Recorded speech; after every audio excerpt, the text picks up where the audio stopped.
Okay, good afternoon to all of you. Thank you for coming.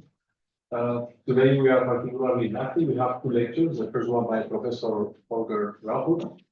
Then actually we have a coffee break, right, in the department, and then there will be the second lecture, which is a traditional colloquium lecture of the department by Professor Bea. I think you all know Holger. Holger Rauhut is a professor at LNU. Before that, until basically 1 year ago or so, he was a professor in Aachen. Before that, he even got a PhD in Bavaria in the Technical University of Munich 20 years back. He is very well known in different aspects. Probably you all know his book in data compression or sparse, how you say? Compressed sensing. Compressed sensing. And more recently, he has been very much engaged on the analysis, say, of machine learning, artificial intelligence algorithms. And this is the main topic of his chair nowadays.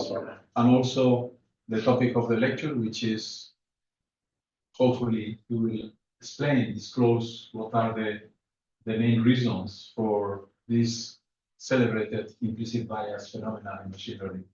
Holger, thank you for learning. Thank you. Yeah, thanks very much for the kind invitation and kind introduction.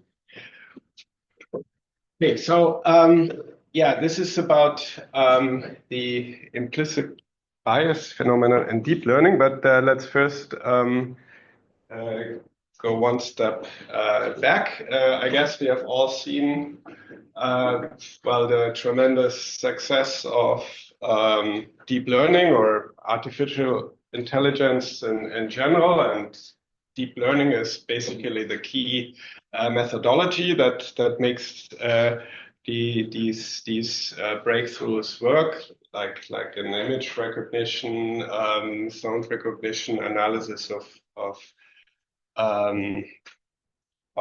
social networks, ChatGPT, all these kind of things. So there's a lot of, I mean, the basic construction of these systems use a lot of mathematics, and this seems to work. But so far, I mean, we haven't yet gotten to a situation where we can really say we fully understand what's going on and why actually this is working. So I'm trying to explain some of the phenomenon, but we're still at the very beginning here. Yeah, so as a mathematician, one would ask oneself, like, okay, this is sort of constructed using mathematics, so we should also be able to understand something using mathematics, and in particular, can we actually prove something about deep learning? Now, there are several mathematical aspects here. One is optimization. So machine learning usually uses some kind of training data in order to adapt a certain system to well, the real world, and so we do not do this by well, thinking about how the world works and then figure out principles like physics, but rather do this by examples. So we give the system a lot of examples, and the system has to figure out what are patterns. And the key methodology to fit these models to data is via setting up an optimization problem and then solving it. And but in particular in deep learning, this all leads to non-convex optimization problems, which are notoriously hard to understand. And so the question is, can we provide some understanding? Now, the next item here is generalization properties. So the crucial question is then if we fed enough, hopefully fed enough data into the system, how does this perform on new data? So we want to predict something, but we only have seen certain amounts of data and not seen every possible configuration or possible situations. So the question is how do we perform on unseen data? Then there are like questions of approximation theory, stability properties, or designing well, certain networks for a specific task. But I will focus on these first two aspects, optimization and generalization. And one particular phenomenon I talk about is this implicit bias phenomenon, and this will highlight also the role of sparsity, or more generally, networks of low complexity. Okay, so what is a neural network? I guess most of you should have seen something like that. So a network is built up of layers. And these layers are these simple affine functions composed with a nonlinearity which acts component-wise. So what we have to do, we have to adapt these matrices and these offsets such that the whole network, which is a composition of these layers, well, works well and is for a certain task. Okay. Yeah, so this is just one simple example. There are all kinds of networks. You can impose structure on these matrices and so on, but I will not go much into different architectures, but you can imagine that there are like lots of possibilities to design these networks, and that's the art and practice to find architectures which work well for your problem at hand. Okay, so the training works like you are given input and output pairs. So the x1, x2, and so on are inputs, and the y1s, ym, and so on are labels. And so what we want to do, we want to find a network such that for a given input, it basically reproduces the output, and hopefully does this also then on new data. So what one usually does, one sets up a so-called loss functional, and one starts with a loss function, which simply measures how far the output of a network on a given input is from this given label, and then adds this up over all data. And so intuitively, if we minimize this over the parameters, we should get a neural network which at least on these data produces more or less the given output. Okay, and so in practice, one uses rather simple algorithms, first order methods. So which simply, well, we start at a certain point, like this is the initialization, and then we compute the gradient of the loss with respect to all of these matrices. So I omitted these bias terms, the BJs, for simplicity. And then you choose a step size and walk a certain step size in the direction of this negative gradient. And so hopefully at some point you will arrive at least at a local minimum, ideally at a global minimum. And so this is usually done. The reason why we are not using higher order method is simply that computing the Hessian for such problems is out of it's not impossible. So nowadays the number of parameters is really huge. So if you collect all the parameters in all these matrices, so I saw an estimate that ChatGPT is using 10 to the 14 parameters now, and if you have to compute the Hessian, then good luck. So that's one reason why you use gradient descent methods. But even gradient descent may be too costly. because if you have a lot of data points, then like you have to compute the sum. Well, the gradient of this is the sum of all these gradients. And if m is like a 50,000, then in each step you would need to compute the sum over 50,000 data points.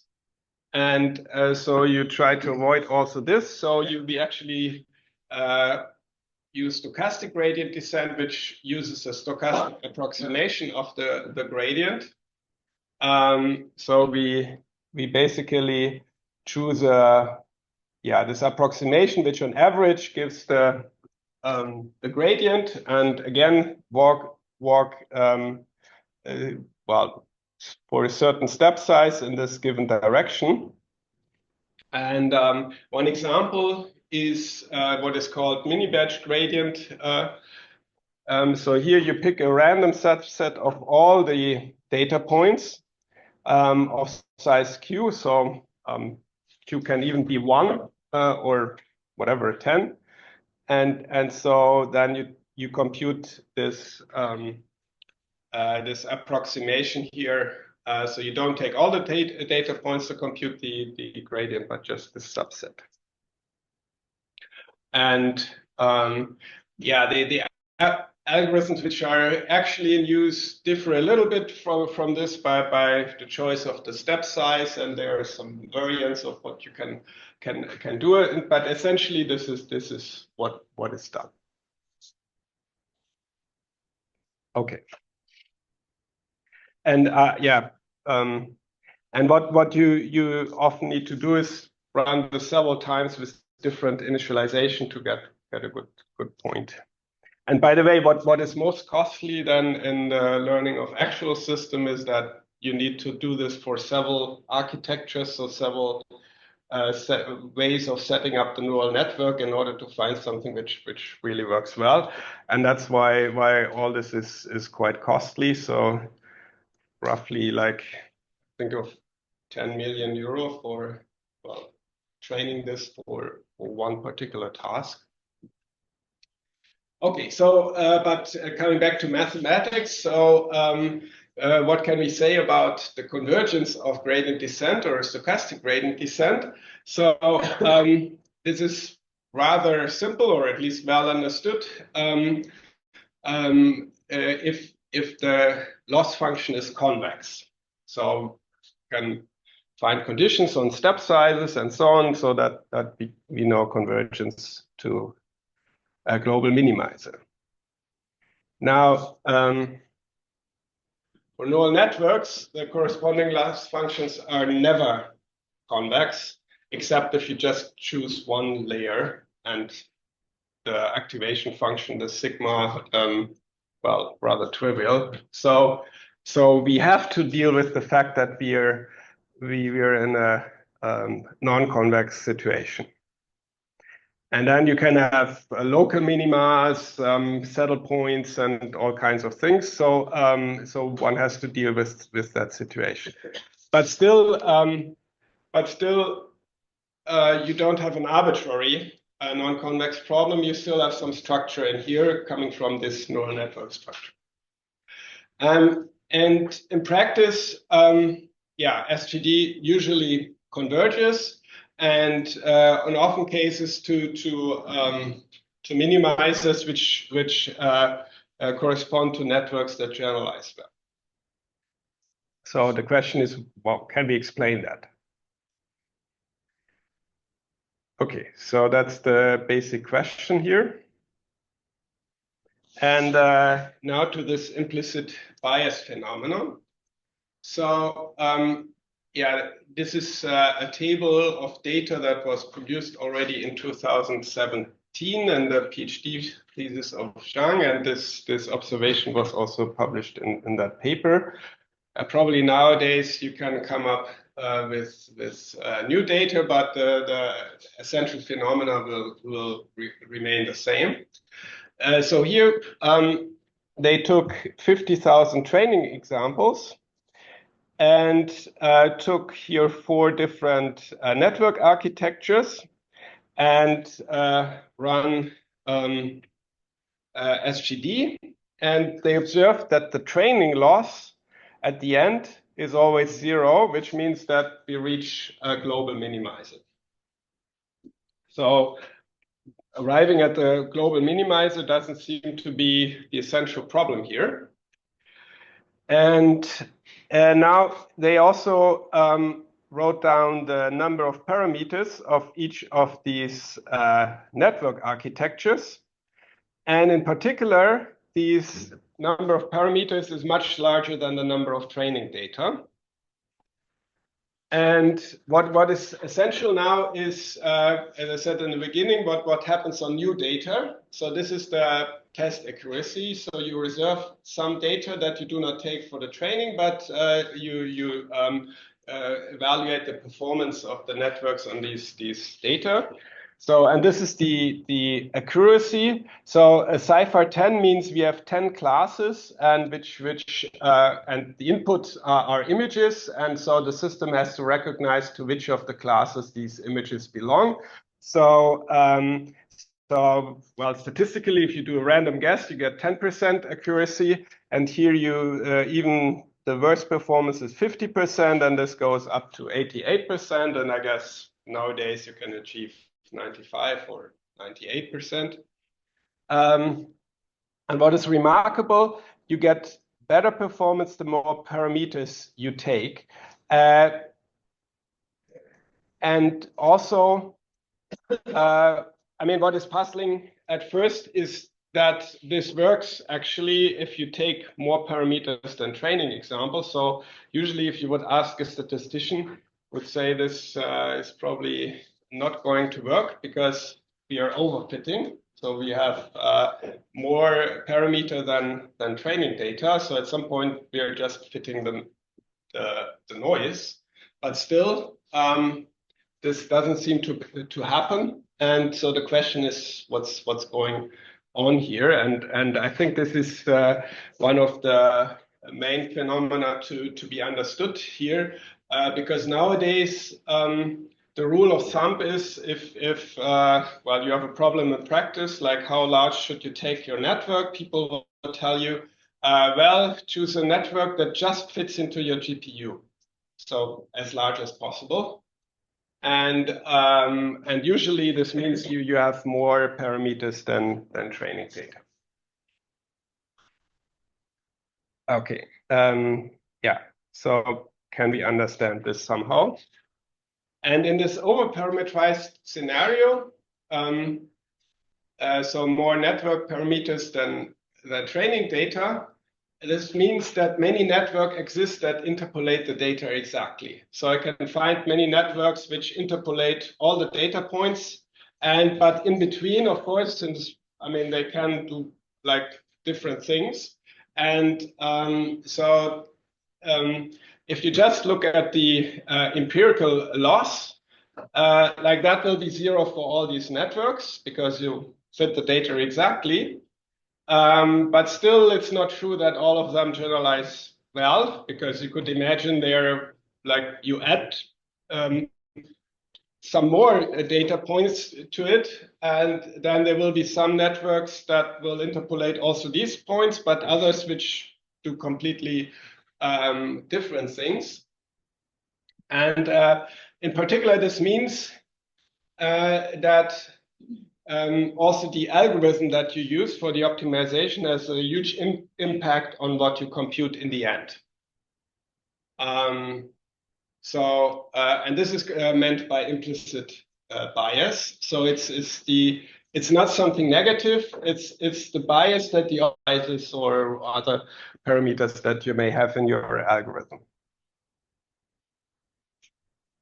Okay, so this means also that if you want to understand the generalization error in deep learning, at least in this overparameterized scenarios, this requires that we understand also what the optimization algorithms do. So we cannot really separate. So classically in machine learning, you would separate the optimization part from the generalization part, but here we cannot really disentangle this.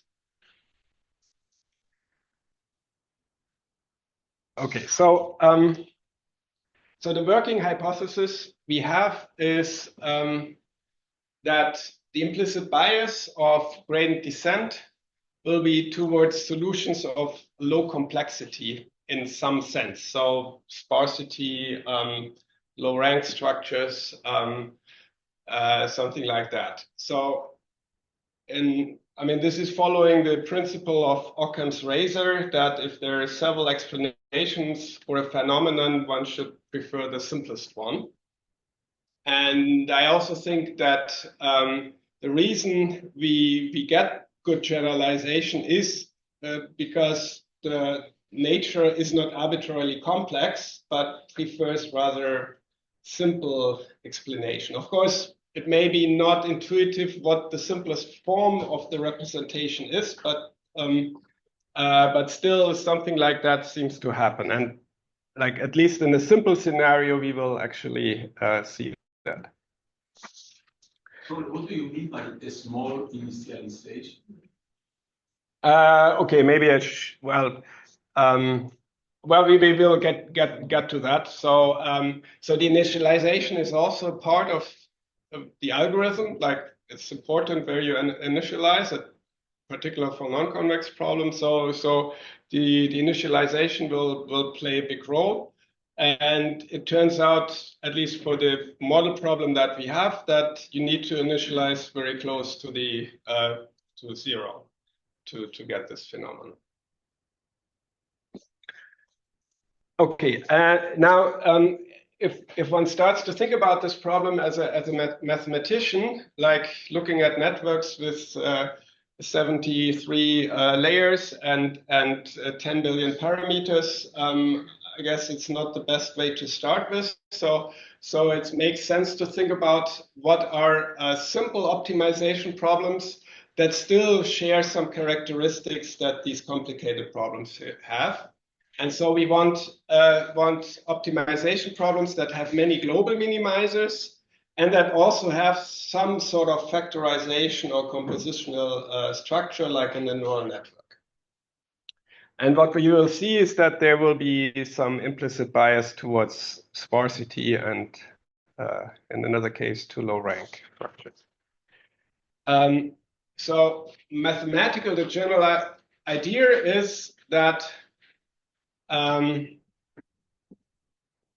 the limit of gradient descent, and often we actually generalize or abstract to gradient flow of this.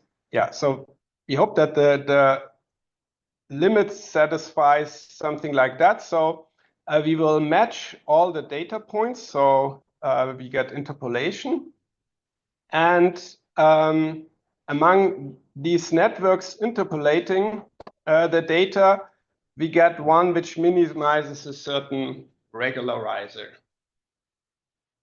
And this regularizer may depend on the algorithm, the network architecture, initialization, the step sizes, and these things. So, and the hope is that we can actually find this regularizer. So that's the, and then the idea is that if the regularizer is something that promotes like sparsity, like an L1 norm, then we get an idea what the implicit bias is. And yeah, this is what I already said. So for suitable initialization and step sizes, hopefully R promotes solutions of somewhat low complexity. And the intuition is also that real-world data distribution can be modeled well with such networks that have low complexity structure, following this Occam's razor principle. Okay, so the model problem that we look at is quite simple. So we look at this functional here, the L2 norm of AX minus Y, where A is an M times N matrix with M less than N. So fewer rows and columns.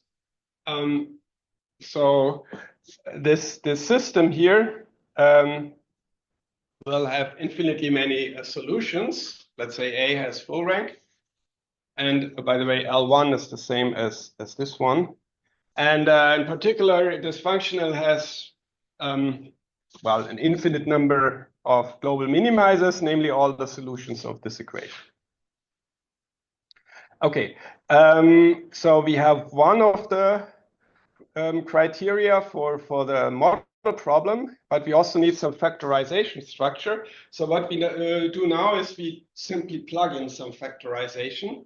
So we factorize x, the unknown, as Hadamard product of n vectors. So the Hadamard product is simply the component-wise product. And then by plugging this in, we get a function of n variables. And this looks like this. And so now the idea is to minimize this functional via gradient descent or gradient flow.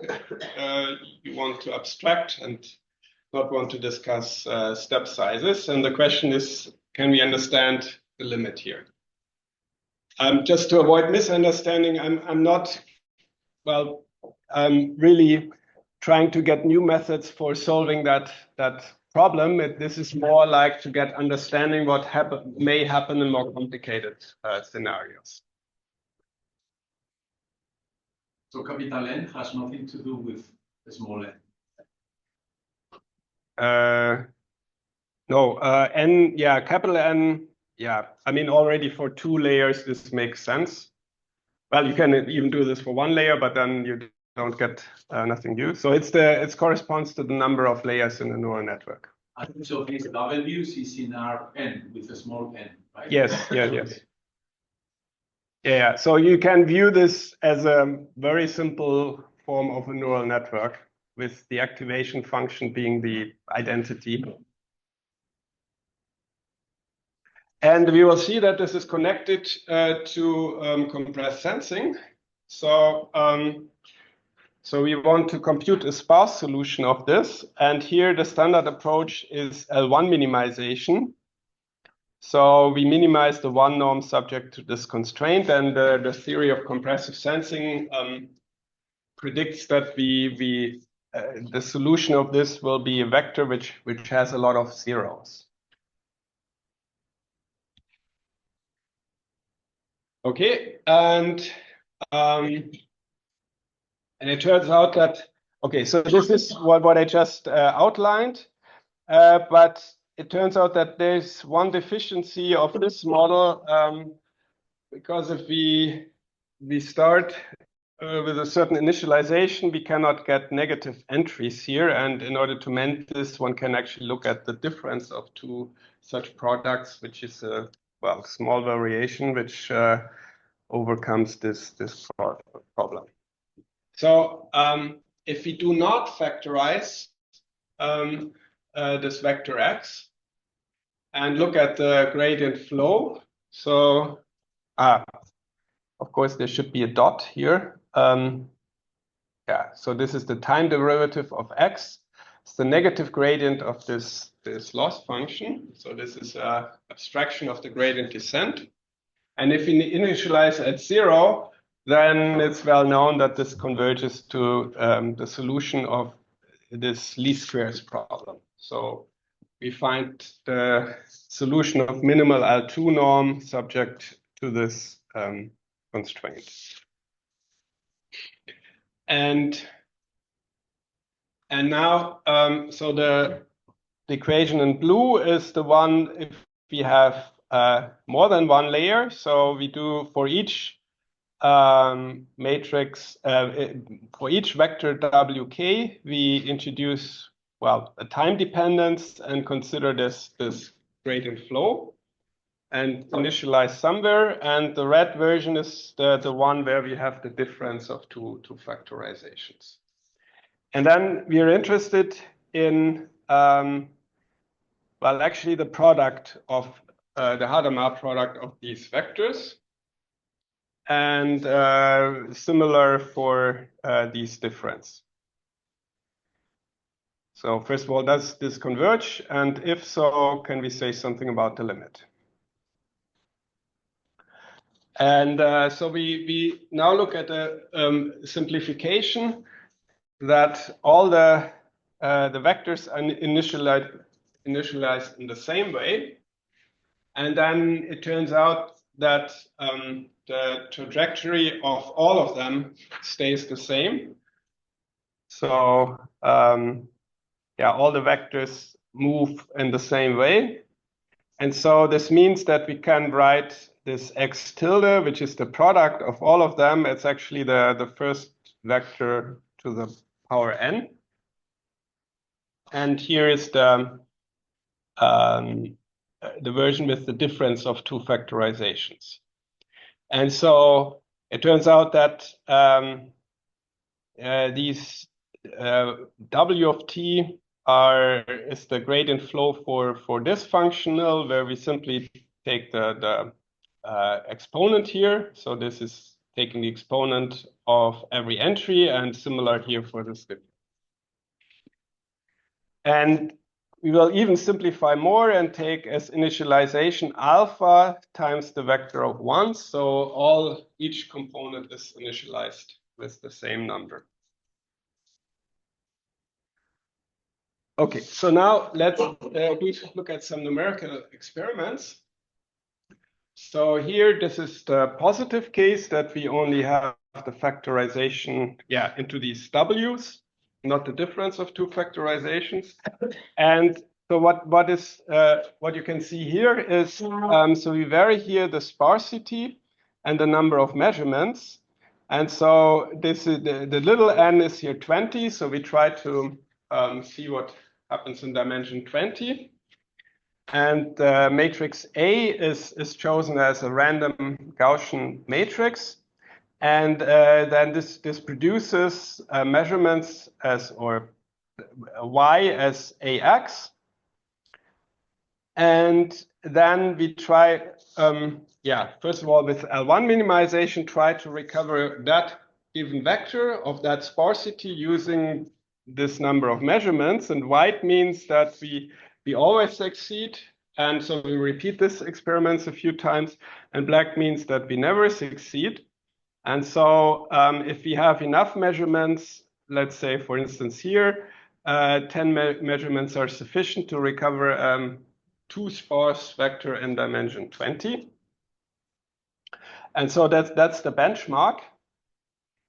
And then we try to do this with the gradient flow on these factorizations. And if we do not factorize, so n equals 1, then basically this doesn't work, except up here where you get 20 measurements, but that's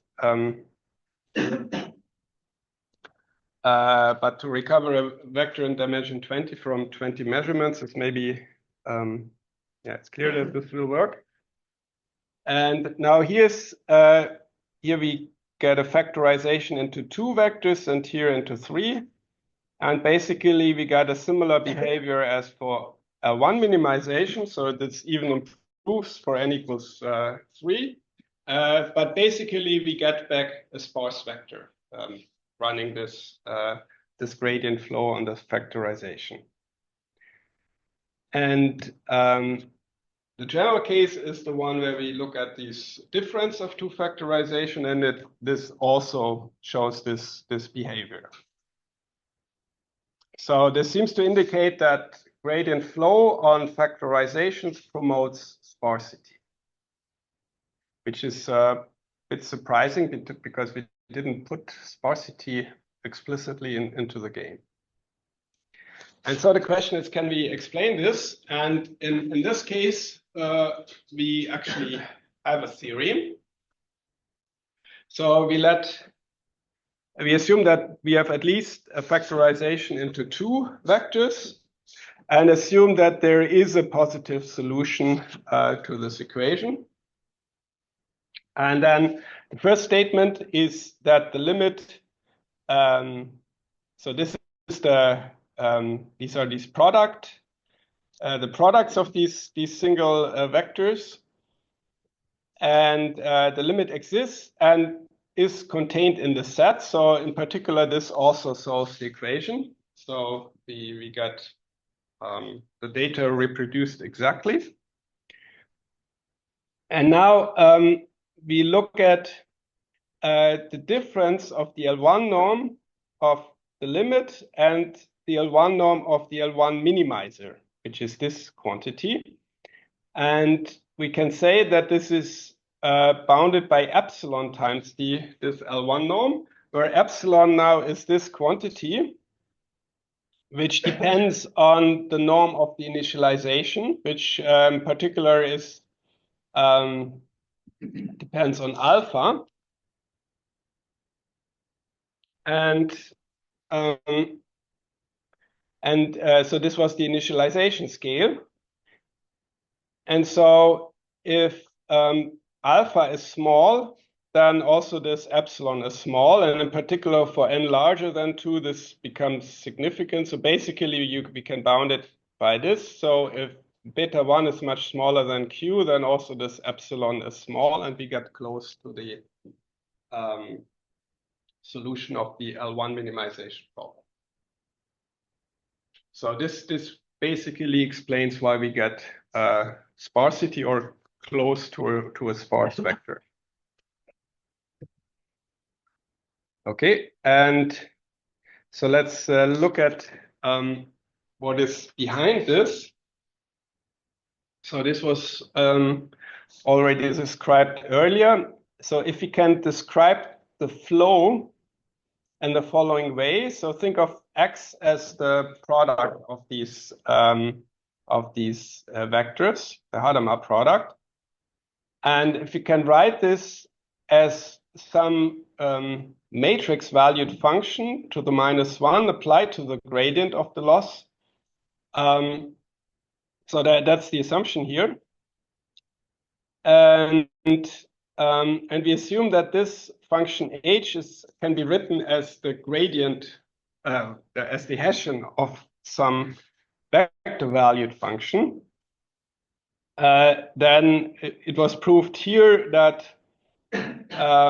if the limit exists and the loss is 0, so we match the data exactly, then this is the limit is a minimizer of this Bregman divergence, which is this object here. So it's something similar to a distance, but it's not symmetric. You can also think about this like the difference of f to its first order Taylor approximation. And then, okay, and what happens appears here. So one argument is the initialization, and you minimize this term with respect to x. So the first argument as subject to this constraint. So, and it turns out that one can write the flow of this product in that way. And so what one has to figure out what the corresponding f is. But we actually showed a bit more. They assumed the existence of a limit, and we showed the existence of a limit. And so in our case, this is the Bregman divergence. So so it's the Bregman divergence with respect to this particular f, what one needs to take, and it's different 2 and larger than 2, and for n equals 2, it's actually the Kullback-Leibler divergence, which one gets out of this. And so the general version of our theorem is that we actually also minimize this kind of Bregman divergence, and then one needs to show the relation to the L1 normalizer. So that's how we proceed. And then one can also show something similar for this difference of two products. And now we don't need to restrict to vectors with positive entries. But the rest of the theorem is basically the same. So also here, the L1 norm of the limit is quite close to the L1 norm of the L1 minimizer. And the epsilon, well, has the same formula as before. Okay.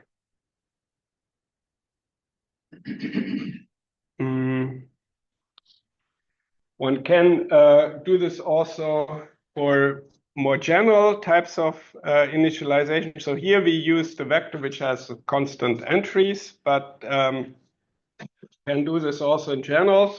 But then one gets a weighted L1 minimization where the weights also depend on the initialization in the following way. Okay, maybe that's the technical. And then one can, so what we have is the distance of the L1 norm of the limit and the L1 norm of the L1 minimizer. But in certain cases, we can actually transform this into a result on the difference of the two vectors in the L1 norm. And that's for situations which are relevant in compressive sensing, for instance, like if we choose a Gaussian random matrix. So, but okay, I'm not going into details here. So in order to make these things work, we actually need to initialize small. So maybe just to remind you, okay, so the beta 1 was actually the L1 norm of the initialization essentially, and that appears here in this formula for the epsilon. And the basic reason why the initialization appears is that we get the minimizer with respect to the Brakman diversion, where one argument is actually the initialization.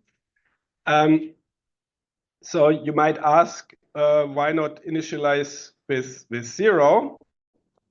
The trouble is that 0 is actually a critical point of the functional. So if you would actually initialize at 0, we wouldn't move at all. But if you initialize very close to 0, you can imagine that you need quite a long time to escape from that saddle point. So in practice, taking a tiny initialization is also not a great choice, because then you need to wait forever until you arrive somewhere. And so the question is, can we actually work with larger initializations?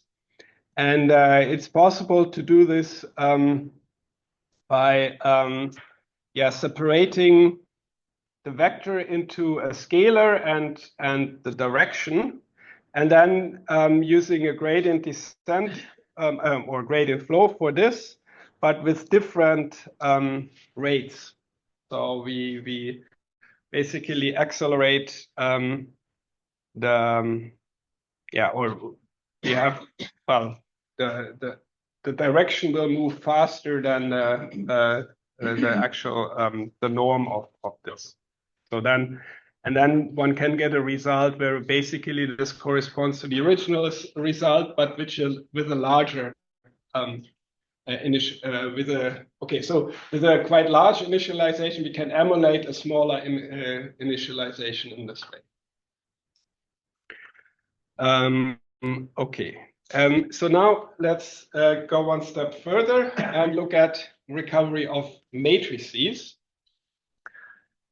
So the model problem is now a slightly different one. So we want to recover a matrix from an undetermined system of linear equation.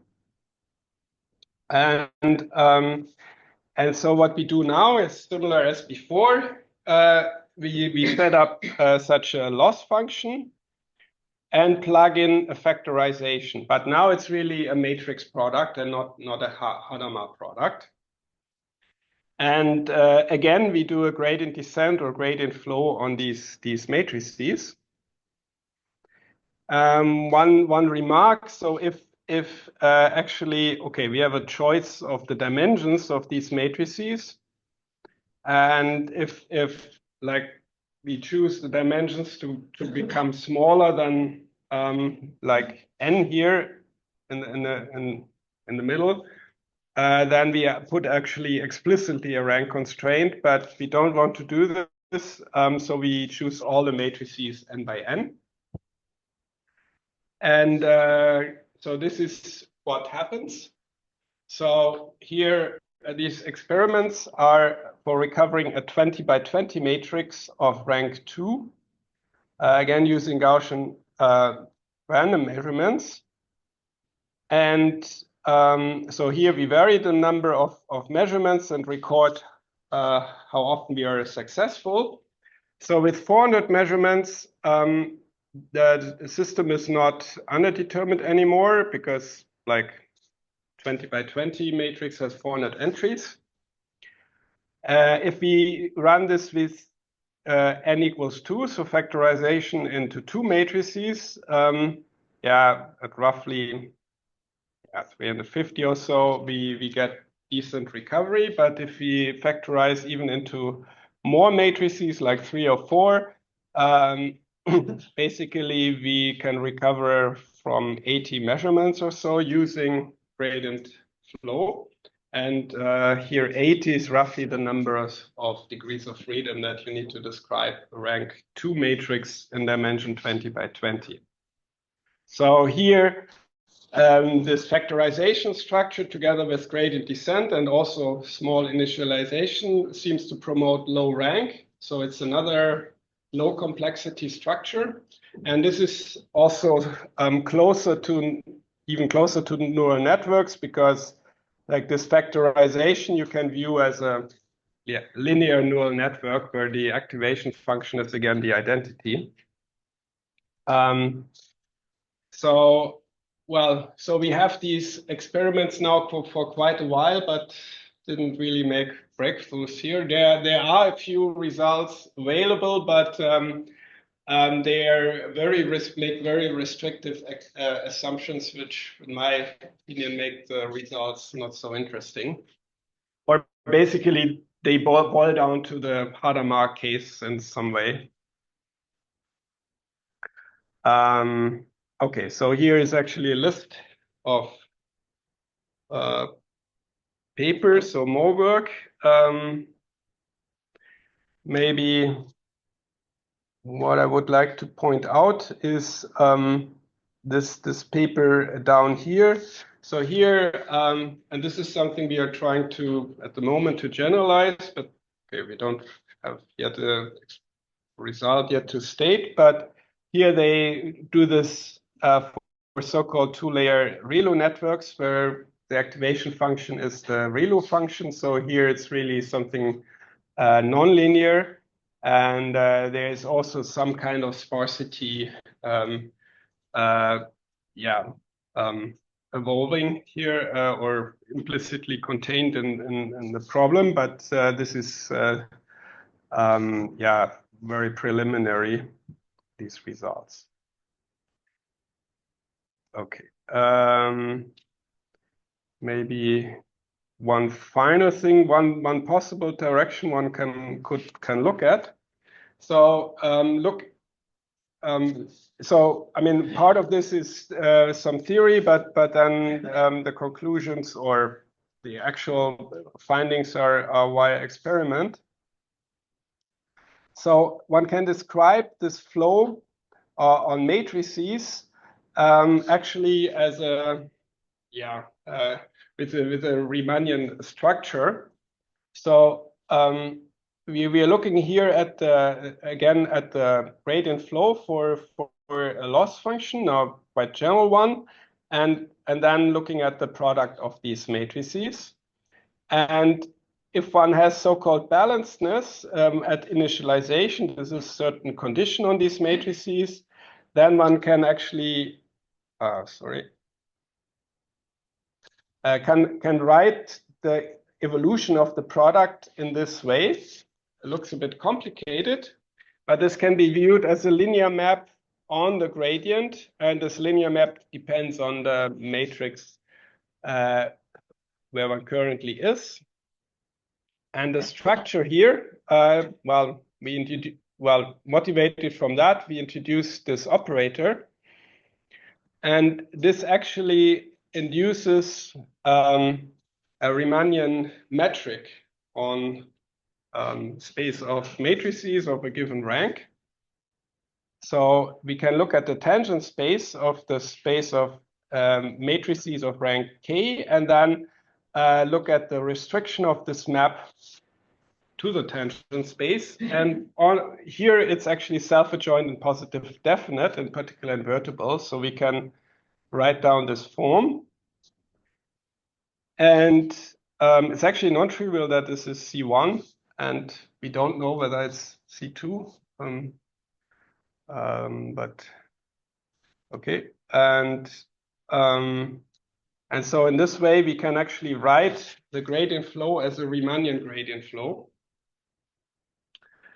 and so we have a particular metric coming from that product structure. And now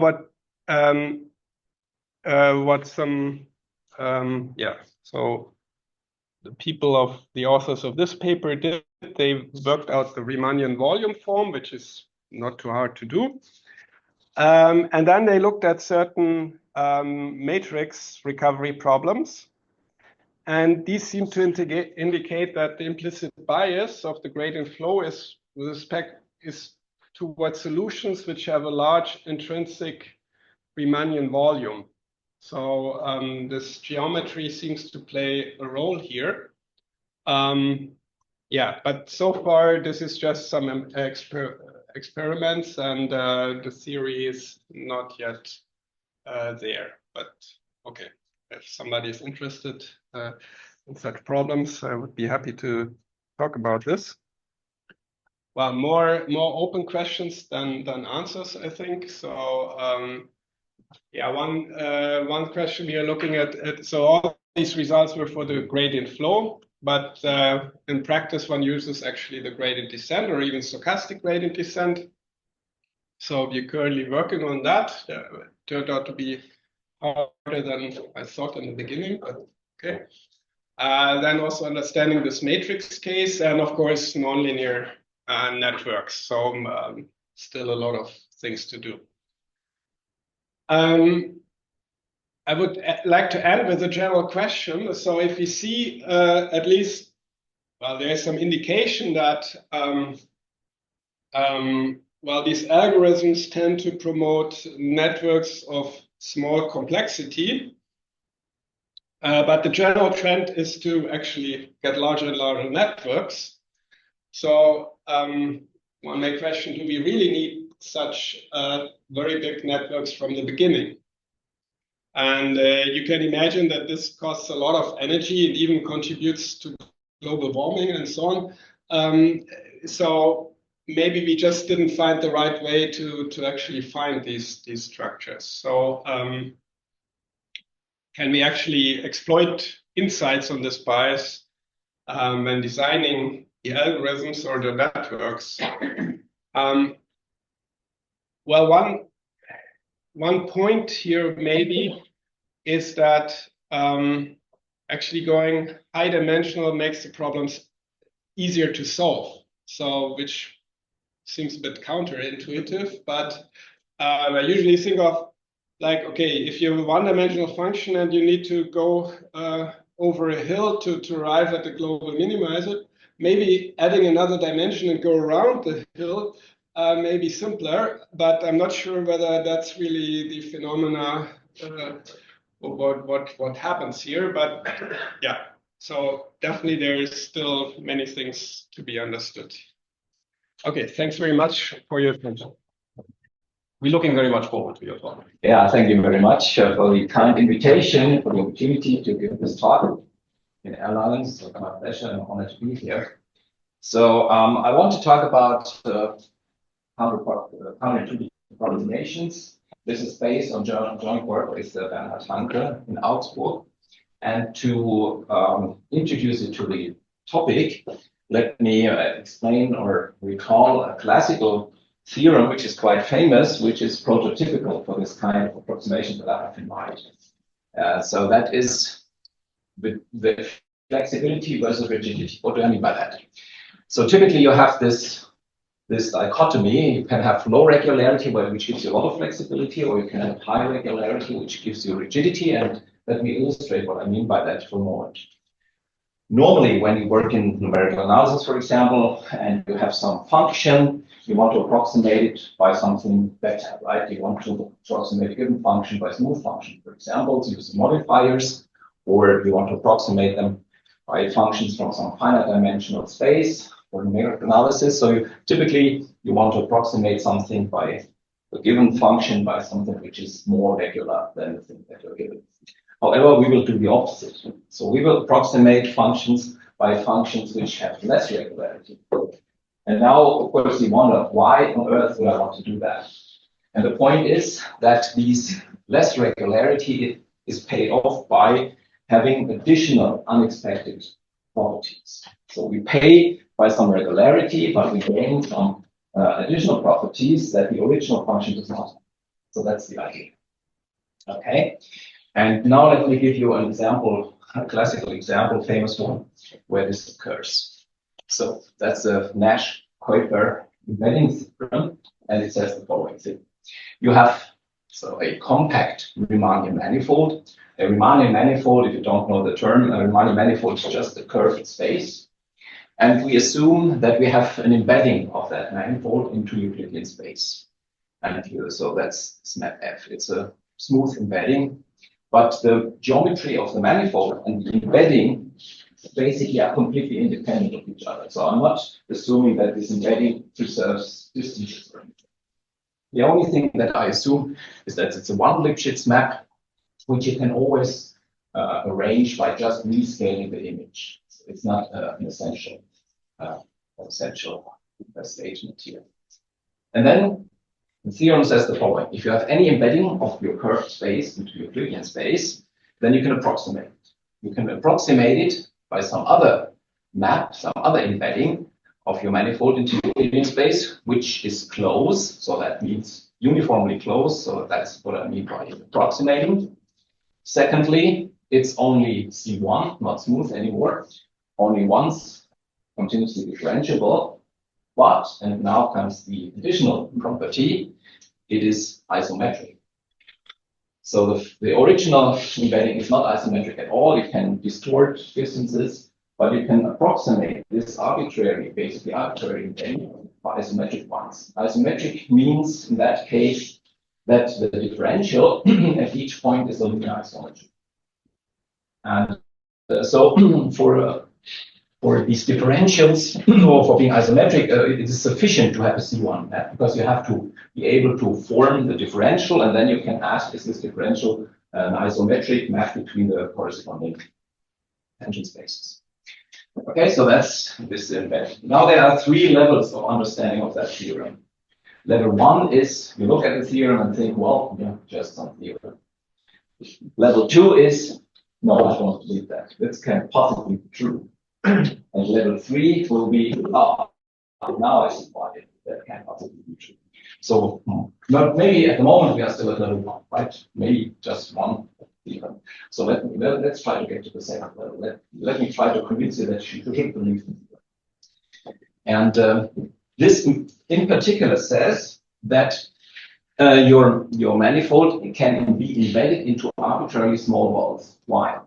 You start with your given embedding F, and you just scale the image down. This makes the Lipschitz constant smaller, right?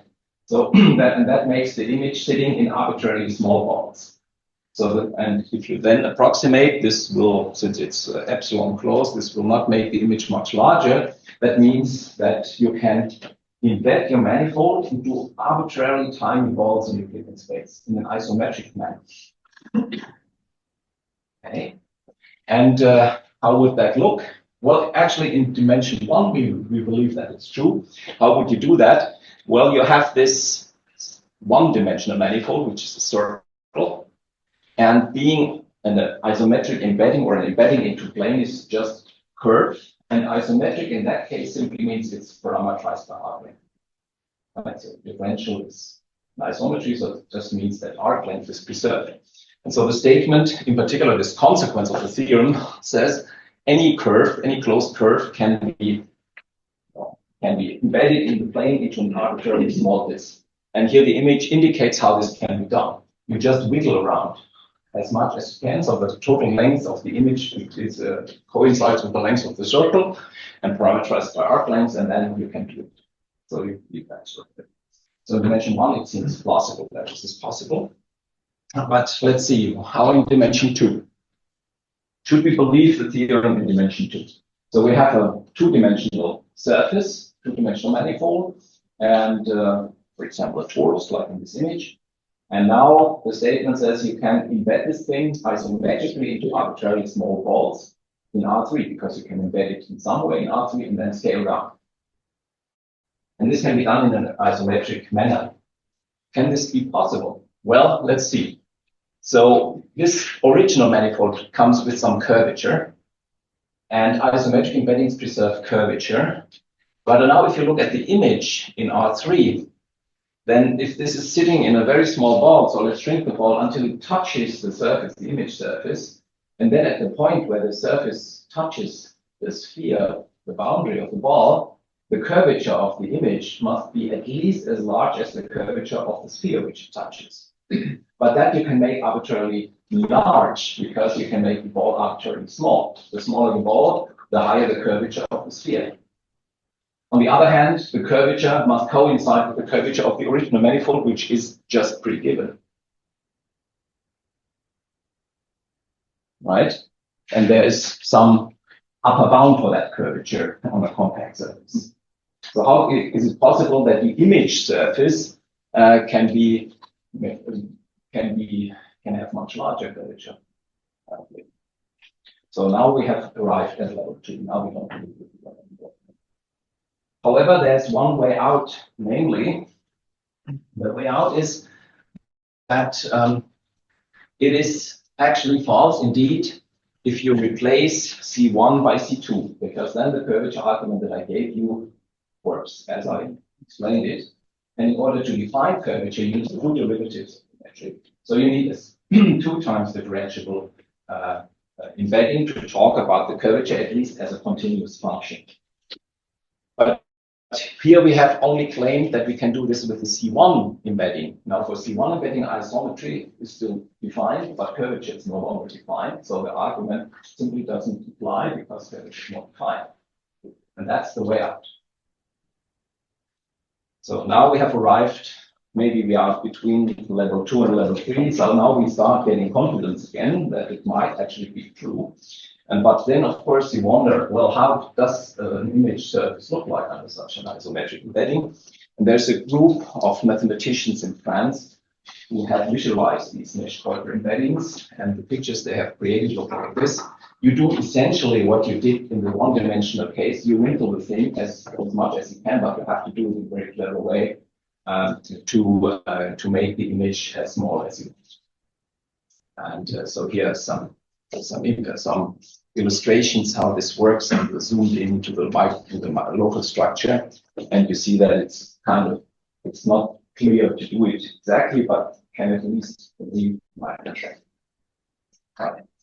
So that's this Nash-Kuiper embedding theorem. So did this implement Nash's ideas of a group, or? I think so, but one should ask these people.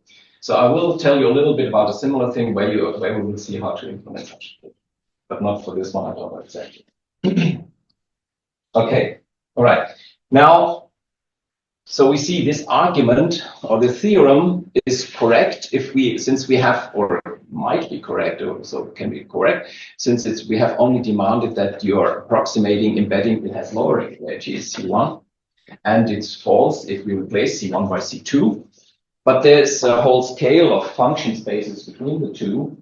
There are these C1 alpha spaces. So you would ask for C1, but then for the derivative, which is a continuous function, then you may ask more than just continuity. You may ask it's further continuous. For example, these are these C alpha spaces, C1 alpha spaces. And people have wondered what happens if I ask for C1 alpha regularity, which is in between C1 and C2. And there are actually results in both directions. Namely, Kao and Segalini have shown that it still remains true if we increase from C1 to C1 alpha, as long as alpha is not too large, and not too large to cancel convention. However, on the other hand, it's known that in dimension 2, it becomes false if alpha becomes too large. So there seems to be some threshold in the C1 alpha region where this flexibility holds, and if you pass that threshold, then all of a sudden it's no longer possible. It's like a phase transition in physics. If you have water and water freezes, if temperature is above freezing temperature, then it's liquid, it's flexible, and then if water freezes to ice, and then it becomes rigid. Similarly here, however, as far as I know, the precise temperature at which the water freezes for this problem is not known. So it's for surfaces, it's somewhere between the alpha between 1/5, where it still holds, and 2/3, where it no longer holds. Okay, so that's the prototypical example of an approximation theorem where you pay by some regularity, but you gain additional properties like being isometric in this case, which was not possible, or which the original function did not. Any questions so far? Well, that's the historical part. Now I want to present our approximation theorem, which is philosophically along those similar lines.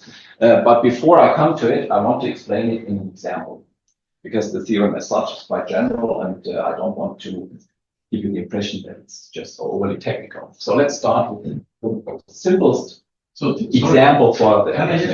Did people think on lowering the regularity C1 to do it even? Well, C1 is already low enough, and if you go below C1, you have to make sense of isometry. So you need to have a differential. And so the question is not about lowering, it's about increasing so that you can still do it. If you know that water is liquid at a temperature of larger than 10 degrees, you also know that liquid if you go larger than 20. The question is if you go down. All right. So now the baby example that I want to show first, and we will see later how, we will see later how it fits in the general theorem. Let me just start with this first application. So this is about functions, real functions. Suppose we have a C1 function from R to R and an epsilon. Then I claim there exists another function f hat, which is close, uniformly close to the given function, which is no longer C1, but it's still locally Lipschitz. So it's C0, 1. Not C1, but C0, 1. It's locally Lipschitz R. And now this is the additional property that it has, unlike the original function. It is on an open and dense subset. It's actually smooth and has vanishing derivative. Okay. On an open and dense subset. And what does this mean? Well, let's apply this to the function f of t equals t and restrict to the unit interval. Then we get a function f hat, which is close to the given function, so the identity function here. And we can just shift and stretch it a little bit so that the value at 0 is still 0, the value at 1 is still 1, and the derivative of the function vanishes on an open and dense subset. That's what we get. And the question is now, isn't this a violation of the fundamental theorem of calculus? Because if you integrate the derivative of this function, then by the fundamental theorem of calculus, you get the difference of the endpoints, which is 1 minus 0, so it's 1. On the other hand, the derivative vanishes on an open and dense subset. And don't now tell me that the fundamental theorem doesn't apply because it's not a smooth function. No, it does apply. The fundamental theorem of calculus does apply for Lipschitz functions. And so how can we get out of this paradox now? So the integrand in this integral vanishes on an open and dense subset. And yeah, the idea is, or maybe my whole theory is just nonsense. Open and dense means full measure? There we get to the point. It doesn't mean that. And so I will show you why in a moment. So, of course, this kind of thing may ring a bell. You know, similar functions like that, like the Cantor function of the staircase, as it's called. And here you see a plot of the Cantor function, right? You know how the Cantor function is constructed. So you take the middle third where you put it to 1/2, you take the middle third of the third third where you put it to 1/4, you take the middle third of the third third where you put it to 3/4, and you keep going. And this gives you the Cantor function in the limit. And that's also something which has vanishing derivative on an open and dense subset. And this is how the Cantor function looks like. And the graph of our function here, you see a plot, looks a bit different. But yeah, it has the property that I stated. And indeed, the point is, so if we compare, the Cantor function is not Lipschitz. The Cantor function is Holger continuous with a certain Holger co-exponent. This function, our function, is Lipschitz. So to us, the fundamental theorem does apply. To the Cantor function, it doesn't apply. And in fact, the Cantor function was a counterexample to a conjecture that the fundamental theorem might be true for Holger continuous functions, but it's not. And in the case of the Cantor function, that's why it's not a contradiction to the fundamental theorem.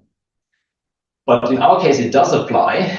And now we have this vanishing derivative on a local dense subset. And then you imagine maybe this doesn't imply that you have full measure. And that's exactly the point. So even though the derivative vanishes on an open dense subset, the complement of this open and dense subset might have positive measure, which fixes the integral. And here, let me show you why open and dense does not imply full measure. That's a very simple construction. We enumerate the rational numbers. It's a number by Q1, Q2, and so forth. And now we define an open subset of the real line by looking at intervals which are centered at these rationals of a certain length epsilon j. And we take the union of all these intervals.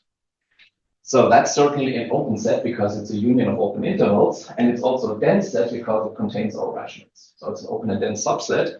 But of course, the measure of this set can be bounded by the sum of the length of these intervals, which is 2 times the sum of the epsilon j's, and you can range the epsilon j's to make the sum as small as you like. So that way you can construct an open and dense subset with arbitrarily small measure in the real line. So indeed, open and dense does not imply full measure, and that's why it's not a contradiction. That's exactly the point.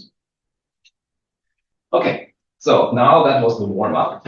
And now we can come to the approximation theory. Now I want to state it in full generality, and we will also see how this example fits as an example, and then we will look at other examples. Okay. So the general setting is this. We start with a vector bundle. If you don't know what a vector bundle is, doesn't matter, then just think of functions defined on a domain in Rn or something.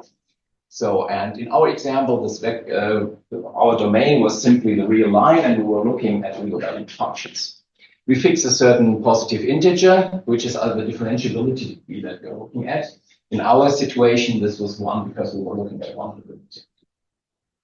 Now we look at a CK function, section the vector bundle if you like, or if well, just think of a function which is k times continuously differentiable. In our case, it was a C1 function from R to R. And that's the object we want to approximate. Okay, and here, now I'm doing something which you should never do at a colloquium talk. You should not use technical terms, which may be unfamiliar to most of the audience, but let me explain what it means. Gamma is a subsheaf of the sheaf of CK function. What's that supposed to mean? This means we have a system of functions, or actually a map which associates to each open domain of your domain V a certain space of CK functions. And that's basically it. And there's a certain compatibility condition when you restrict. So basically what this says is this function, this sheaf encodes a local condition that we want to impose on your approximators. In our example, we wanted to have vanishing derivative on a large set. And so in that case, gamma would be the sheaf of locally constant functions. And so essentially, it's a way to encode any local condition that you might impose on your functions. You cannot impose, so it could be anything local, like differentiability or vanishing derivative or some PDE that has to hold or whatever. What it cannot encode is global properties of your function like mutability. So think of gamma as a system that encodes the local conditions that we want our approximators to have. Okay, and then look at the Taylor polynomials of functions. So if you have a locally defined function f, which is defined near a point P, then jk of f at P should be the case Taylor polynomial at that point P. And in the case of real valued function, this is just this usual formula for the first order differential. So the k is the order again. So here in our case, k is equal to 1 in the baby example. So we look at first order Taylor polynomials, just linear approximations, which we have here. But we do not only associate the polynomial, but also we remember the point at which we form Taylor polynomial. That's why it's a pair of the point P and then this polynomial.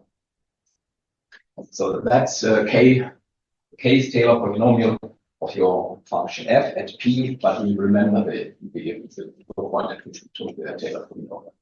And the set of all these potential Taylor polynomials is called jk x. In our case, this j1 of x can be identified with r cross r2 because we have one real parameter which is the development point of the Taylor polynomial, and the Taylor polynomial itself is determined by two constants, namely the constant term of the linear term and the coefficient of the linear term. So essentially, there are three real parameters in our example. So that's what we have. And finally, we have these allowed locally defined functions, in our case, in the example, locally constant functions. And now let's look at all Taylor polynomials that arise only from taking from this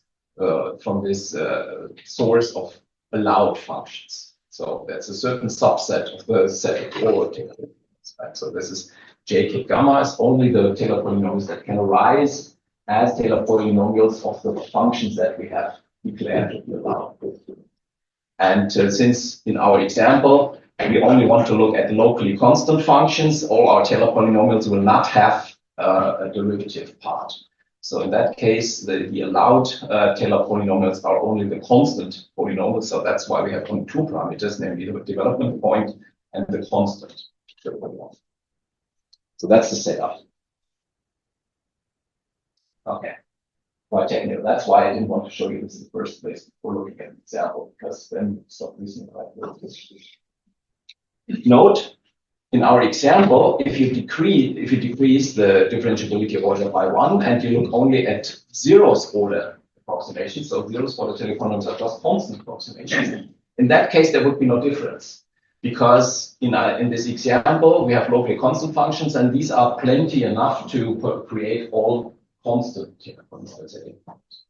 So if we go down by 1 with the order of the polynomials, then actually the functions from this sheaf are enough to create all possible things. Okay. All right. So that was the hardest part of the whole lecture. So any questions? Yeah. Can one just say that jk of gamma afterwards, well, jk of x is just x times polynomial, I mean the entries of the polynomial. So I guess, in the case, yes. In the case that you look at domains in Rn, yes. But you know, if I will not only apply this to functions on some domain, I will also apply it to sections of vector bundle, and then it's more subtle than that. Yeah. In particular, I will apply it to metrics on manifold. But as long as we stay in the simple situation, yes, that's correct. Okay, now here's the approximation theorem. We assume what we just noted in the example, namely if we decrease the differentiability to y1, that our locally defined functions, which have the property that we want, are enough to create all the Taylor polynomials. That's what we assume. And so we had that in the example, where k was equal to 1. And then the statement is, then indeed, we can find a function which has a little less regularity than the given function, which was ck, namely it's ck minus 1, 1. So that is, you have ck minus 1 derivatives, but the highest derivative is no longer, again, differentiable, but it's just Lipschitz function, local Lipschitz function. It's basically almost ck, right? So I don't know of any reasonable function space in between the two, in between this one and ck, but it's just a little less. Then it should, the statement is that this new function is an approximation, so it's ck1 closed, meaning that you can uniformly approximate it up to derivative of order k minus 1. And when you restrict it to an open and dense subset, to a certain open and dense subset, then it's actually in this sheaf of allowed functions. So in our baby example, this means it's a locally constant function, so it has action derivative. So you see how the application that I showed you fits in this setup, right? So that's but you can already imagine that this is quite general because you have a lot of choices for your setup, what you use for your vector bundle or your map you want to approximate, what to choose for your sheaf and so forth. Okay, and it becomes completely false if you try to increase the regularity from ck minus 1,1 to ck. Why? We saw this already in the baby example. If the approximating function was not just Lipschitz, so c0,1, but if it were c1, then the derivative would be continuous. And so if it vanished on an open-ended subset, it had to vanish everywhere. And then you would definitely get a contradiction to the fundamental theorem. So if you increase the regularity just a slightly little bit, tiny little bit, then it becomes completely false. In other words, if we are below this regularity ck, we have this flexibility to arrange the situation as described. But if we demand it in ck, it doesn't work in forward. So here we know the freezing temperature precisely. It happens at regularity ck. Okay. Well, that's the general theorem. And let me give you two more examples where it can be applied. So the one refers to embeddings of surfaces in Euclidean space. Suppose you're given a smooth surface and you have a twice differentiable embedding in R3 Euclidean space. And I want to arrange an approximation such that the surface has constant Gauss curvature. And I want to prescribe the curvature. So I fix a number k. And now I look at the sheaf of local embeddings with Gauss curvature k. Local embedding means you just embed small pieces of the surface. And of course, if you restrict to small pieces, you can easily embed them with any constant curvature you want by taking small parts of the cap or the single of the plane. So you can certainly arrange. There's a lot of such local embeddings of small parts of the surface. So it's a rich sheaf, if you like. And now we apply the approximation theorem. So we have to, of course, check that the conditions are satisfied. That if you go to 1 degree lower than C2, that these local embeddings are enough to create all Taylor expansions. We have to check that. I'm not doing it here, but it can be checked so that the theorem applies. And then the conclusion is that we can find a C11 embedding, slightly less than C2, of the same surface in R3, which is close to the given surface, but which has on an open and dense subset constant Gauss curvature k. So for example, you can apply this to the sphere and embed the sphere in R3 in such a way that on an open and dense subset, it has curvature 0. It's flat. Unfortunately, I don't have plots for that, but in principle, as we will see in the end, the construction is constructed by an iterative procedure. So in principle, one would be able to plot it, but that would be a project for a bachelor student who likes to do such things, and I haven't found such. So, okay, let's see. So one thing that comes to mind, if you know a little bit of linear geometry, is that isn't this a contradiction to the Gauss-Bonnet theorem? Because the Gauss-Bonnet theorem tells you if you integrate the Gauss curvature, then up to a constant, you get the Euler number of the surface. So that's given, right? The Euler, the surface is given to you. You can't change it it has an Euler number, like the sphere has Euler number 2. And if you embed the sphere, then the integral of the Gauss curvature should give you 2 pi times 2. In the case of the sphere, should give you 2 pi, 4 pi. However, if you choose your constant k to be 0, then again, you have this integral, which is 0 on an open-ended subset, but then the same argument as previously applies. So this complement of the open-ended subset still has positive measure, which fixes the integral. And so it would be really interesting to see such surface sitting in R3, which is flat on an open-ended subset. So it's not a contradiction by the same reason as before. But it shows you that, again, also this application goes completely wrong as soon as you demand that this embedding is C2 rather than C11. Because then the Gauss curvature is a continuous function, and then if it's 0 on the open-ended subset, it will 0 everywhere, and then you have a contradiction. Okay, so that is the application number 2. Here's application number 3, which is also geometric in spirit, but it's intrinsic rather than talking about embeddings. And this is where you actually need the vector bundle version. So you have a manifold, which you are given, a Riemannian manifold, so some curved space of any dimension with a C2 metric. You fix your number k again, and then I claim there exists a Riemannian metric, which approximates the given metric in the C1 topology, so uniformly up to first derivatives, which is locally C11, and where the curvature actually does exist as an L infinity tensor field, but not as a continuous field. And the sectional curvature then of that thing, which is the strongest concept of curvature, vanishes on an open-ended subset for any manifold, no matter what. And again, this cannot be true with C2 metrics because then the curvature would be continuous. It would have to vanish everywhere, and this is not possible on almost any manifold. So most manifolds do not admit flat metrics. The curvature is continuous.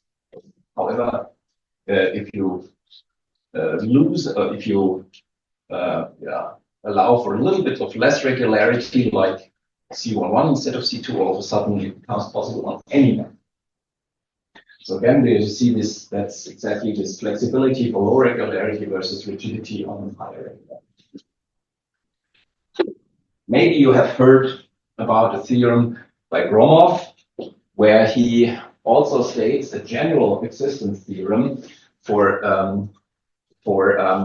positive curvature, for example, on open manifolds. Just to contrast the two things. So Gromov's so-called H principle implies the following thing: each open manifold, open means it's not compact, so all connected components are not compact, and each open manifold has a smooth but incomplete metric with curvature, let's say, at least 1, which is not possible on basically on almost all closed manifolds, on compact manifolds, but on open manifolds it's possible. And also one with curvature less than -1, let's say. So if you compare the two, our theorem does not make any assumption on topology. It can be compact, open, whatever, doesn't matter. And also we can prescribe the curvature condition more precisely by demanding that it be completely constant, for example, and not just bounded from below or above. On the other hand, and ours is also complete, actually. If they give, you can do it in a complete way, in fact. However, ours satisfies the condition only on an open-ended subset and is not exactly C2, but only C11. So this is two independent results which go in somewhat different directions. So that's the third example. Okay. Now, I want to use the rest of my time to tell you a little bit about the proof and how the theorem came about. Or are there questions so far about the statement? Next. How does it compare to polyhedron?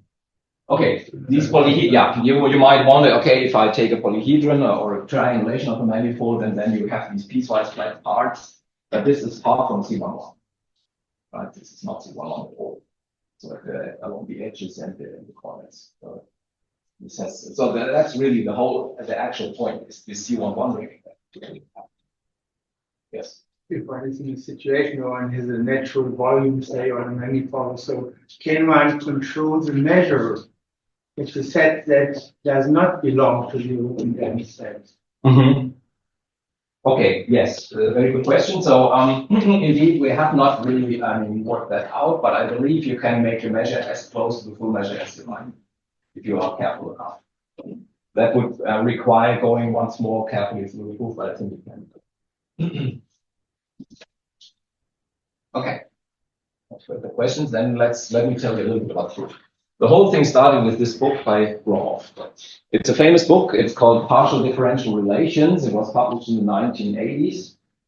It's extremely hard to read, basically impossible to understand in many parts, but it's a treasure box. You just open it anywhere, you point your finger anywhere, you start reading, and then you already, your imagination starts. So we are wondering, can you understand that?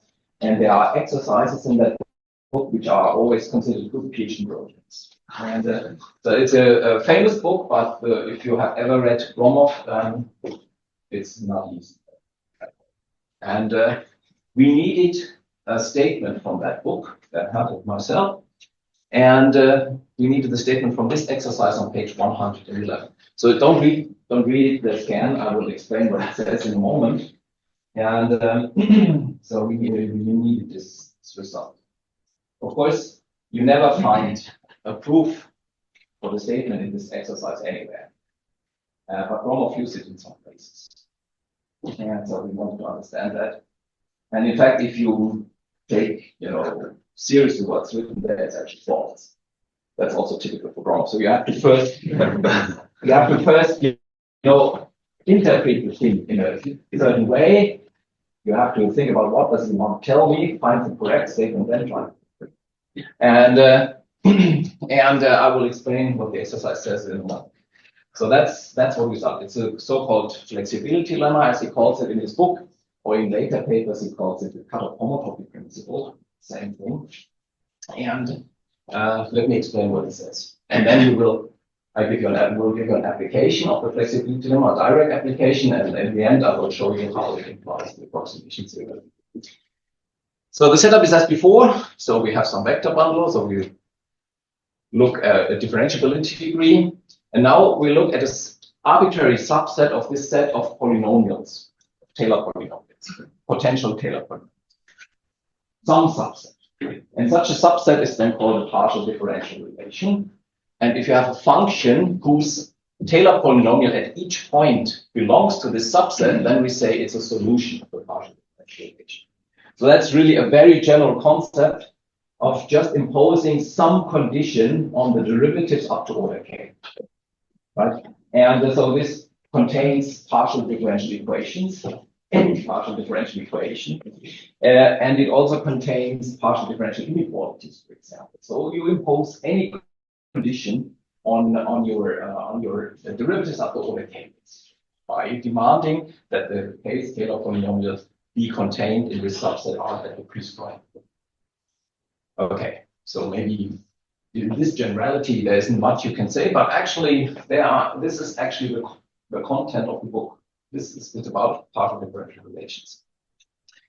And here is now the setup for the exercise. So more precisely, we have an open partial differential relation of order k. And here open is important. It's an open set. So it does not apply to partial differential equations, but it does apply to partial differential inequalities as long as they are strict, because that's an open condition on the derivatives. So that's what we should think of. And we have one solution, which I call F0. And in the image here, so the domain on which everything is defined is indicated by this line segment. And F0 is supposed to be a solution of your partial differential relation, which is the graph which you see here. Then we have a closed subset of your domain. In the image is just the point V0. It's just this point. And we have an open neighborhood of V0 and V, and that's this blue interval in the image. That's U. Okay. And now we assume that we have a deformation of our solution, such so we have, which is only defined on the blue subset, not everywhere. So this is what you see up here. So we have a whole one parameter family of solutions of the partial differential relation, but only on this small part U, which is the neighborhood of V0. And we assume that this is really a deformation of your given function. And so in this image, you see the case of, and we assume that the Taylor polynomial along the subset V0, which you see here, which is the point just in this image, of the Taylor polynomial of 1 degree less, is unchanged in this deformation. So the image, as you see, applies to k equals 2, because in the deformation, the value at the point V0 is unchanged, stays constant in the deformation, but also the first derivative, whereas the second derivative changes. So then that's in the image, you see the indication of the case k equals 2. Okay, that's the statement. And the statement of the exercise is to prove that this deformation can be extended to a global deformation. And so you, by shrinking your neighborhood a little bit, so this neighborhood U, the blue area, if you shrink it a little bit more to this red neighborhood of V0, you then you can globalize your deformation. So that means in this over this red area, the deformation is the one that is given to you a priori. Outside the blue area, your deformation is actually constant. The deformation parameter is your given solution F0 for every deformation parameter. And in between, which is in this image still the blue part, so blue minus the red, you can interpolate between the two, but in such a way that for each deformation parameter, you still solve your PDE partial differential relation. So that way, a local deformation of solutions of an open partial differential relation can be changed to a global deformation of the open partial differential relation. Is this related to what French call Borel's lemma, or maybe this is much more complicated? No, Borel's lemma is just, you mean about this Borel summation? Yeah. The fact that you can build same infinity functions with the Taylor expansion. Yeah, that's a very special case, yes. So you might think, so the reason why this works is, of course, that you have an open partial differential relation, so that you can do small deformations and still stay in your solution. So if you deform a solution a little bit, since the PDR is open, you will stay in that. But nevertheless, it's a highly non-trivial statement. And if you drop any of the assumptions that I made in the previous slide, it becomes false. If you drop any of the assumptions, you can find counted cells. So that's the exercise of Gromov. And we did it. I'm not saying anything about the proof of this. This would be another lecture. But what I want to do is I want to give you one application of this flexibility lemma. And then I come back to the approximation theorem and show you how the approximation theorem follows from this flexibility. Yeah, so that's it. You said that Gromov's exercise was wrong. What's the difference? Yes. Okay. So here, we have that V0 is some closed subset of V.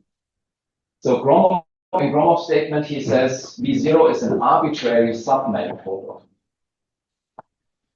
And but a submanifold need not be closed as a subset, right? An open interval in R2, for example, is also a one-dimensional submanifold. But if you do not assume that your submanifold is also closed as a subset, then it becomes false, and you can write out how it's actually. So he stated it for arbitrary submanifolds, not demanding that they be closed. So what we did then, we proved it for closed submanifolds. Showed the result of Gromov, and then he said, well, but I always thought it's true for arbitrary closed sets. So we had to go back and sit down and work harder, actually considerably harder. Dropping the submanifold assumption introduces a lot of additional technical issues, but finally we managed to do it in the most general possible situation. So that's the difference. All right. Here is the example, the roller coaster example. So suppose you own a roller coaster and you want to make your roller coaster more exciting to attract more customers. So I claim that our flexibility lemma tells you how to do it, and actually it's not going to be expensive. So what I mean by that? So what is this roller coaster? I mean, so the roller coaster is mathematically described by a curve in R3. So that's this curve that is described by this function phi that has three components, the x1 and z component. The third one, phi3, is going upwards. So we assume the coordinate system is chosen in such a way that at the starting point, the height is set to be 0. And so we better put the height of the roller coaster after the starting point to negative values, because the roller coaster is moving over under the influence of gravitation, and if the height goes up higher than your roller coaster starting, you will get stuck. You will not reach the end of the roller coaster. So and also, in order not to get moving in the first place, you would want that the derivative of phi 0 is negative at the starting point. Okay, so that are the assumptions. That's our roller coaster. Now, the trajectory of your customer is now described by a reparameterization of that curve. So if you want to have time as your parameter, and it's only going under the influence of the gravitational field, which is pointing downwards. So the gravitational field is of the form 0, 0, and down. That's something negative. And we are ignoring friction before someone asks me, right? So friction is being put. And now you can sit down and do your elementary calculation just to check what is the velocity that your customer experiences and what is the acceleration that he experiences. Here are the formulas. And now we want to make the roller coaster more exciting. But there are EU safety regulations. And these EU safety regulations tell you that you cannot become arbitrarily fast. So there's a speed limit. And maybe there's also an acceleration limit. So let's say we want to make our roller coaster more exciting by keeping the velocity that I just showed you and the acceleration, which is given by this term, between two bounds, let's say. And also, of course, if your u is a reparameterization of our roller coaster example, then it has to be negative beyond the starting point. So we have these conditions that we want to fulfill. This is our partial differential equation. So we look at functions or curves in R3, which satisfy these conditions, and they are all strict conditions. So this is an open partial differential equation. So we can apply the flexibility lemma to this situation. Okay. So in order to apply it, so let's see, the v is, let's say, positive. So that's the parameter space on which your curve is parameterized. It should be interpreted as time. We fix some point along on our roller coaster, and the differentiability degree is actually 3 in this case. And we start with a parameterization by the way given. Now we want to change the roller coasters a little bit and want to make it more exciting by keeping these bounds in place. What does it mean to be more exciting? For that, we fix a positive number, and I write down a deformation of my roller coaster locally near 1 point. And I do this in such a way that I just add this term to it, a third order term, only in vertical direction. So nothing in x and y direction, only in vertical direction, I add this cubic term to my roller coaster. And this will still solve these bounds as long as your s is not too large, obviously, simply by continuity. So this is our partial differential relation. And if s is not too large and you start with something that solves these bounds, then this will also still solve it. Okay. And okay, so that means we can apply flexibility and we get a global roller coaster where f of 1 will still satisfy these bounds and on velocity and acceleration, but we have changed the third derivative the third derivative with respect to r at that point, r0, because here we have a concrete formula and we can just compute it. And so what we get is the third derivative that we had in the beginning of our roller coaster and plus a certain additional term. And this term then can, if you pick j large enough in the beginning, you can make this arbitrarily large. This is called the jerk of the roller coaster, and it's something that makes you feel a strong force on your body. And if the jerk is larger, then it's more exciting. So what does that mean? We can change the roller coaster. It's good news for the owner of the roller coaster, because if you can change it, you can make it more exciting for your customers. You can still obey the EU safety regulations, because there is never a bound given onto you on the third derivative. I think there's no such thing. And it's also cheap, because the change of the roller coaster can be done in an arbitrarily small neighborhood of this one point. So you have to exchange only a few parts. It's not much changes. So it's also cheap. Very good news for our roller coaster owner. So that's what the flexibility now is. All right. Now my final slide. Forget roller coasters. Now the approximation. How does the approximation theorem follow from the flexibility? How do we prove the approximation theorem? Now we have to follow the flexibility for the approximation theorem set. So it says, right, that you can approximate a given function by a function which is slightly less regular, but which satisfies the conditions encoded in the sheaf on an open and dense subset. Okay, so how do we do that? So first of all, we start with a dense and countable subset in the domain of definition of that function. And we enumerate it. And now we do an iterative procedure. We construct functions and open subsets iteratively in the following way. Firstly, we start our iteration with the given function that we want to approximate. And the open set is empty. And we want to increase the open set and want to make sure that our condition is satisfied on the open set and increase it as much as we can by changing the function iteratively. So we want to achieve that the next open subset should contain the previous open subset, so that it's growing as we iterate. And we should do it in such a way that the next open subset contains the next point in this enumeration. So that otherwise we could just always take the empty set, right? So we want to really catch every point in this open and dense subset in the iteration.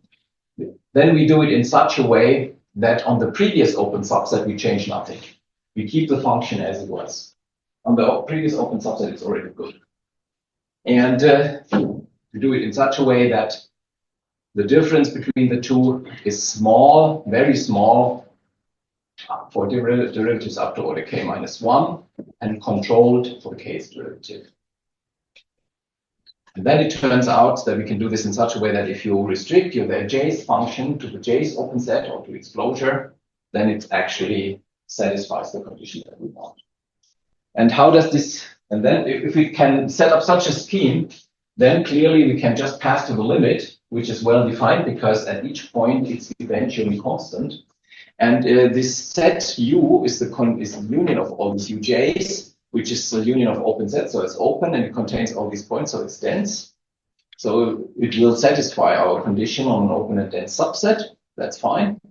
And so that will do the job. And then we see that the limit function will certainly be ck minus 1 because we have convergence in the ck minus 1 norm. Yes, it's a Cauchy sequence in ck minus 1. And it will not be ck, but it will stay bounded in ck, which will imply that it's actually ck minus 1 or 1. This is how we get to this regularity. And the flexibility lemma is applied by when you do this iteration step, when you pass to the next to the next j.